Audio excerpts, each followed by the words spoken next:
तर एकनाथ शिंदेंच्या मायभूमीमध्ये शिवसेनेचे तीनही उमेदवार हे विजयी झालेले आहेत। तळदेव गटातून शिवसेनेचे अजित सकपाळ हे विजयी झालेले आहेत। वाडा कुंभृषी या गणातनं संजय मोरे 337 मतांनी विजयी झालेले आहेत। हा निकाल आपण पाहतोय। एकनाथ शिंदेंच्या मायभूमीतून शिवसेनेचे तीनही उमेदवार या ठिकाणी विजयी झाले।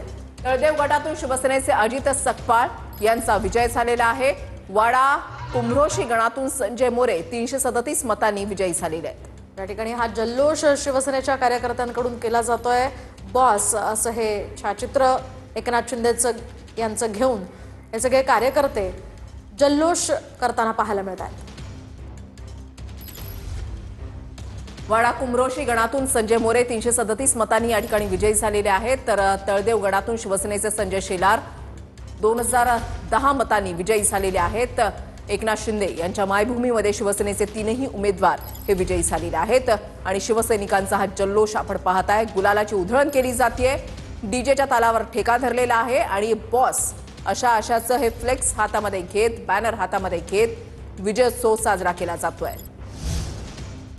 तर परभणीमध्ये जाऊयात। परभणीमध्ये वरपुडकर घराण्यातील अजित वरपुडकर हे एकमेव विजयी झालेत। तर मला पाडण्यासाठीच भाजपनं माझ्या विरोधात चुलत भावाला उभं केलं होतं असं अजित वरपुडकरांच्या सुरेश वरपुडकर यांच्यावर हा गंभीर आरोप आहे।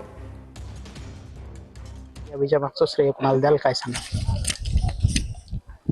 मी काँग्रेसकडून ह्या निवडणुकीला सामोरं गेलो आणि काँग्रेसचा उमेदवार म्हणून जनतेनं मला कौल दिला आणि संघर्षातून, कामातून, मेहनत करून आम्ही इथपर्यंत आलेलो आहोत आणि कार्यकर्त्यांनी भरपूर मेहनत घेतली आणि खासदार साहेबांना स्वतःची निवडणूक समजून त्यांनी ताकद ह्या जिल्हा परिषद सर्कलमध्ये लावल्या गेली।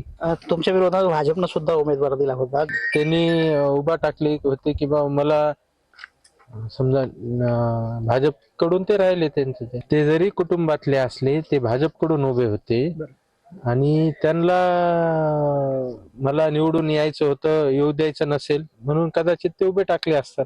व्हिडिओ जर्नलिस्ट गणेश सह गजानन देशमुख, टीव्ही 9 मराठी, परभणी। तुम्हाला भेटतो निवांत।